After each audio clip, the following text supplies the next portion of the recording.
ஆனா இப்ப நீங்க வந்து செட்டில் ஆயிடுக்கிறீங்க. இப்ப நாங்கெல்லாம் செட்டில் ஆகணும்னு சொல்லிட்டு ஒரு எதனா ஒரு சொல்லானா தத்துவம் எதனா?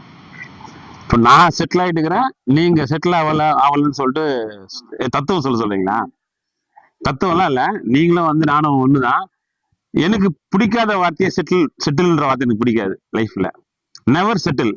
ஏதோ ஒரு போனு கூட ஒரு ஆட் ஒன்று இருக்கும், நெவர் செட்டில். எப்பவுமே செட்டில் ஆகக்கூடாது. எது செட்டில் ஆகும்னா எதுதான் ஏங்கலையோ தான் செட்டில் ஆகும். நம்ம எப்பவுமே ஏங்கினே இருக்கணும். ஒரு விஷயத்துல போய் செட்டில் ஆயிட்டுன்னு வச்சுங்களேன், அது என்ன சுவாரஸ்யம் இருக்க போகுது? ஒண்ணுமே இருக்காது. நீங்க அது செட்டில் ஆகாம என்ன பண்ணதான் growth இருக்கும். ஸோ செட்டில்ன்ற வார்த்தையை விட்டுருங்க. செட்டில்மெண்ட்னா அது யாருக்கு இருக்கும்னா முடிவு பண்ணவங்களுக்கு தான் செட்டில்மெண்ட். நெவர் செட்டில் அப்படின்னா எப்பவுமே செட்டில் ஆகாதீங்க. எது எது எது மேலேயாவது ஒரு ஆர்வம் வச்சு அது ஓடிக்கிட்டே இருங்க. அது உங்களை வந்து வளர்ச்சி பாதைக்கு கொண்டு போகும். ஸோ ஒரு ஒரு விஷயத்துல நீங்க ஆர்வமா வந்து அது பின்னாடி நீங்க வந்து போக போக போக போக உங்களை அதை உயர்த்தி கொண்டே போகும். எப்படி உயரணும்ன்றதான் நம்ம திங்க் பண்ணுவாங்கண்டி, எப்படி செட்டில் ஆகணும்னு திங்க் பண்ணக்கூடாது. இந்த இந்த எண்ணத்தை நீங்க மாத்துங்க. நம்ம எப்படி உயரணும்னு மாத்துங்க. நீங்க உயருவீங்க. நீங்க சொல்ற செட்டில் ஆயிடுவீங்க.